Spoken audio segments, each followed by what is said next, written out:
ziua, dragii mei! Eu sunt Claudia și bine ați venit în bucătăria mea. Astăzi vom face împreună cozonac.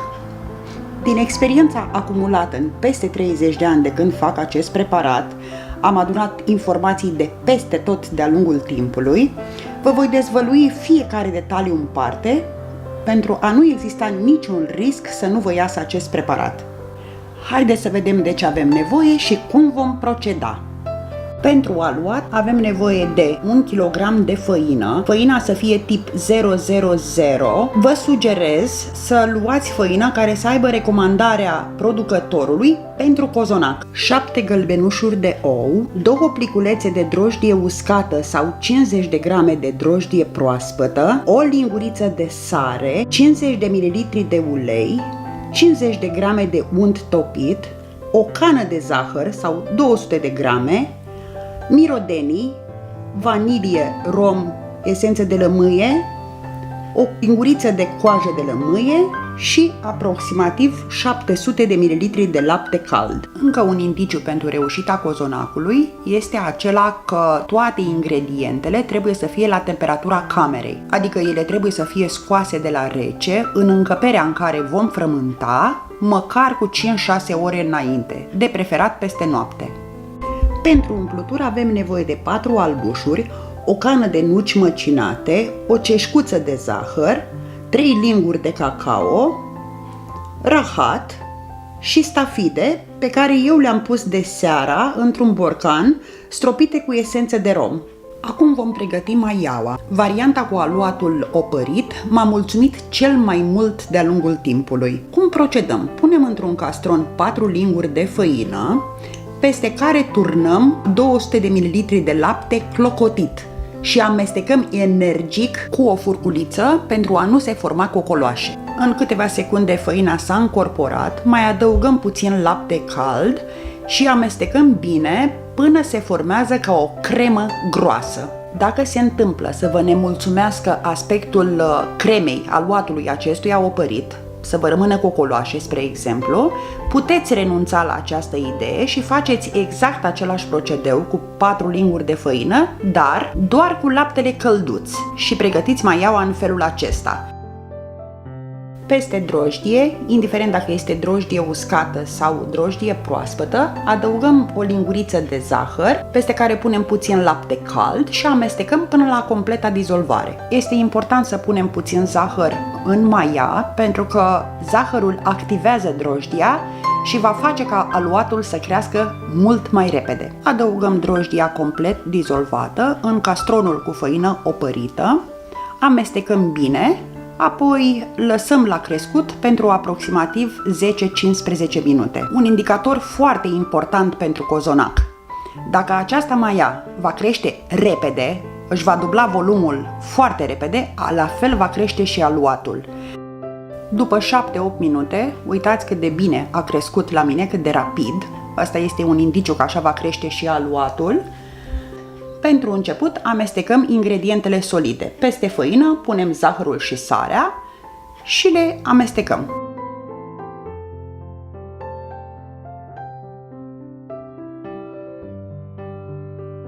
După aceea adăugăm și celelalte ingrediente. Întâi maiaua,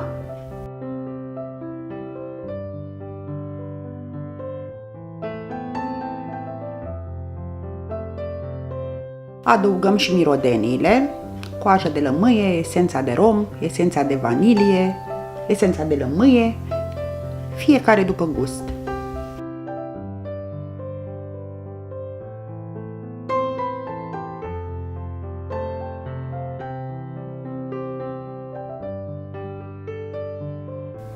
Gălbenușurile de ou le vom bate bine cu furculița înainte de le adăuga în aluat și dacă cumva s-a întâmplat să nu le fi avut scoase peste noapte sau de 5-6 ore la temperatura camerei, adăugăm puțin lapte cald peste ele și le batem pentru a nu fi reci, a nu le adăuga reci în aluat. Și acum începem să frământăm. Întâi amestecăm puțin ingredientele în făină.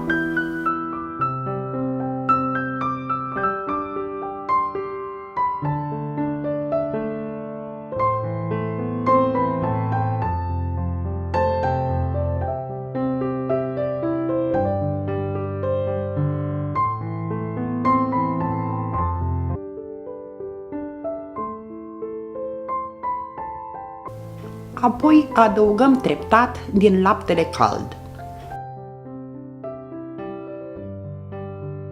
Eu, pentru că am făcut cu aluatul opărit, am mai adăugat 500 de ml de lapte cald în total. Dar dacă se întâmplă să nu faceți cu aluat opărit, atunci s-ar putea să trebuiască mai puțin lapte. De aceea este bine laptele să-l adăugați treptat și să simțiți la mână aluatul, pentru că nu trebuie să vă iasă nici foarte moale, dar nici tare. Veți vedea de-a lungul videoclipului cam care este consistența la care trebuie să ajungeți cu aluatul. Amestecăm încet și cu răbdare până se încorporează toată făina. Punem puțin ulei pe blat și transferăm aluatul pentru a-l putea frământa mult mai ușor. Această etapă este foarte importantă pentru aspectul final al cozonacului. Trebuie să avem răbdare și să frământăm pentru aproximativ 15, chiar 30 de minute. Pentru că aluatul este foarte lipicios la început, putem avea tendința de a adăuga mai mult ulei. Dar nu. Ulei trebuie doar pus pe planșetă, unsă planșeta sau umezite mâinile când și când, date cu ulei, pentru a putea frământa mai ușor. Astfel, cantitatea de unt de topit și ulei să ne ajungă până la sfârșitul acestei etape. Cum procedez eu? După aproximativ 5 minute de frământat, iau aluatul și îl lovesc de planșetă, de masă, de vreo 30 de ori. Apoi, iar îl mai frământ vreo 5 minute, iar îl lovesc de masă de vreo 30 de ori și fac acest procedeu de vreo 3-4 ori. Acest truc cu lovitul aluatului de masă, repetat, îmi reduce mie durata necesară de frământat la aproape jumătate.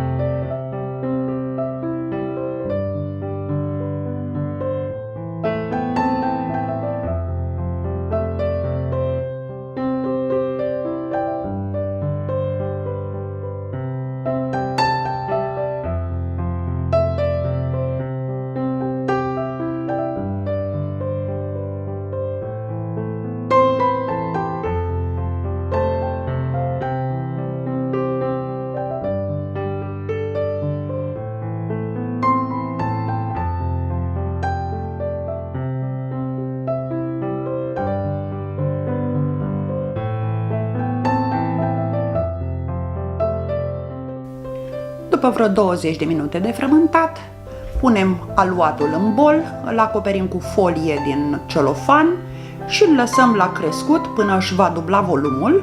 Această etapă poate dura între 30 și 60 de minute. Cât timp aluatul crește, pregătim umplutura. Punem într-un castron mai mare miezul de nucă măcinat, peste care adăugăm zahărul și cacao și le amestecăm bine până se uniformizează amestecul.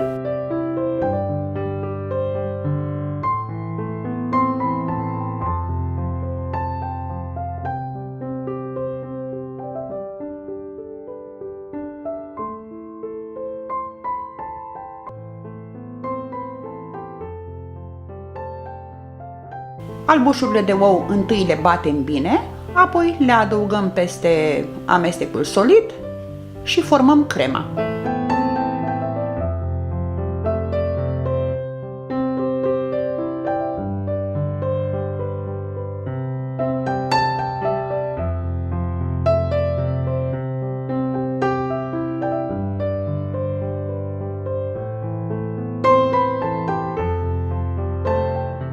Aluatul a crescut foarte frumos, îl transferăm pe planșetă și îl împărțim în 4 părți egale.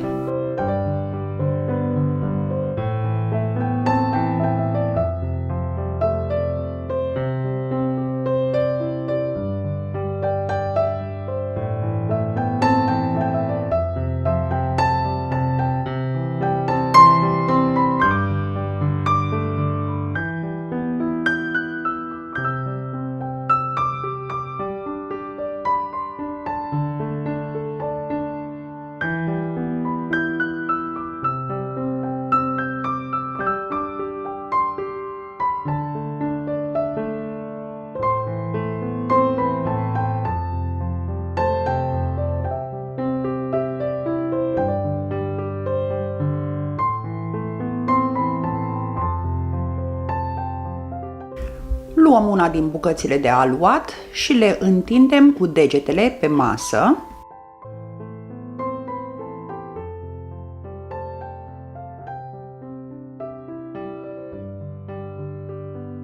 Întindem foaia cât mai bine.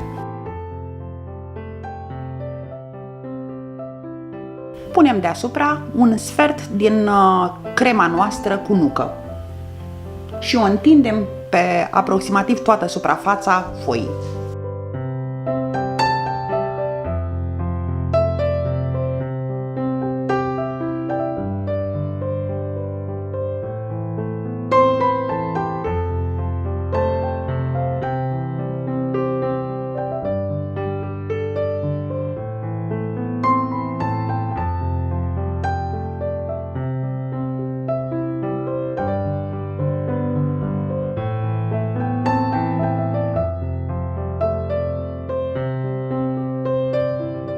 Și pentru că primul cozonac îl voi face cu rahat, punem peste cremă, răsfirat, bucăți de rahat.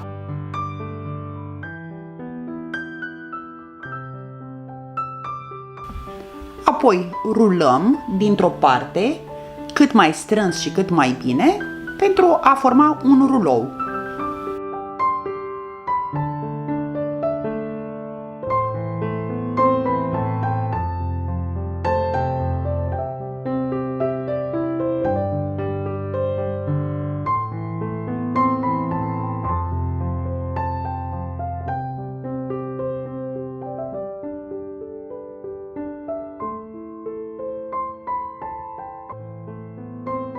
Procedăm exact la fel cu a doua bucată de aluat. Lucrurile de care trebuie să țineți cont pentru reușita sigură a unui cozonac, facem o recapitulare, deci sunt acestea. Făina trebuie să fie tip 000 cu recomandarea producătorului pentru cozonac. Nu exagerați cu umplutura, pentru că umplutura este grea și poate face ca cozonacul să nu crească sau să nu se coacă pe interior. Nu exagerați cu zahărul, nu puneți mai mult de o cană de zahăr la 1 kg de făină. Atenție la maia, trebuie să crească repede. Dacă nu a crescut repede, aruncați maiaua și faceți alta, schimbați drojdia. Aveți răbdare, l-a crescut aluatul. Dacă se întâmplă să crească mai greu, aveți răbdare. În vasul de frământat trebuie să aveți răbdare să-și dubleze volumul, apoi când îi pus în tăvi, aveți răbdare să se umple tăvile. Și aspectul aluatului trebuie să fie moale, să nu fie cleios.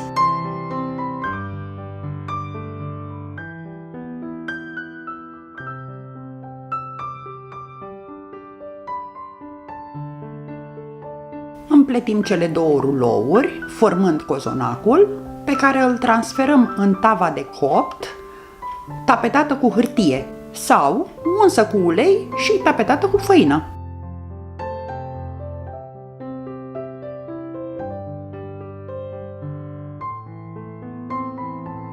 Și pentru că cel de-al doilea cozonac va fi făcut cu stafide, voi proceda exact la fel ca la primul cozonac, doar că în loc de rahat, pun jumătate din cantitatea pe care o am de stafide, care au fost puse de seara, stropite cu esențe de rom.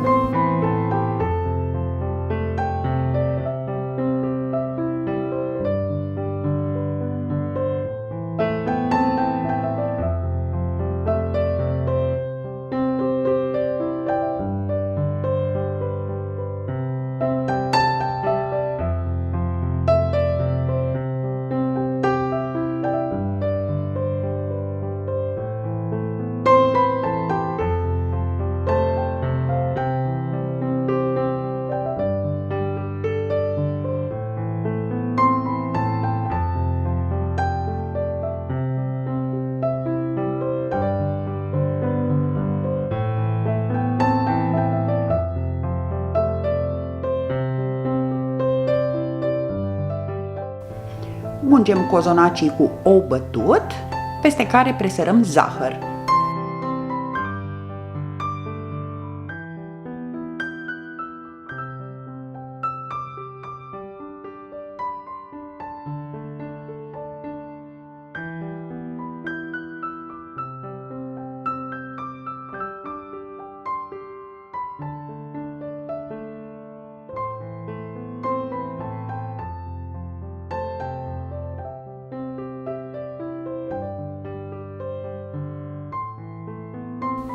și îl lăsăm la crescut până se umple tăvile. Între timp, dăm drumul la cuptor să se încălzească.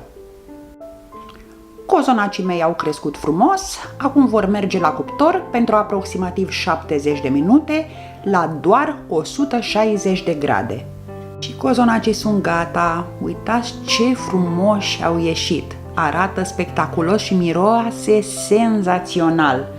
Se simte că sunt pufoși pentru că sunt ușori.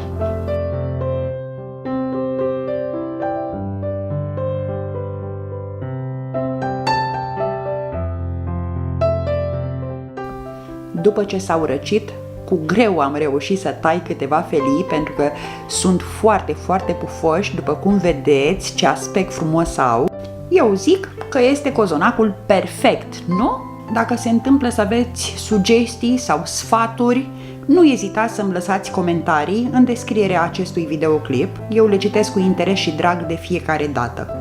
Aceasta a fost propunerea mea pentru voi pentru astăzi. Sper că v-a plăcut și sper să faceți și voi și să vă placă.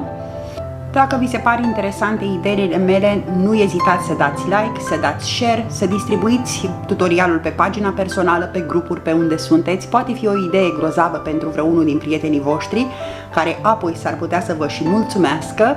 Dacă vreți să învățați să croșetați, intrați pe canalul meu, Croquet Your Life. Cine știe, s-ar putea să vă placă ceva și de acolo. Nu ezitați să vă abonați pe ambele canale, pentru că este absolut gratuit.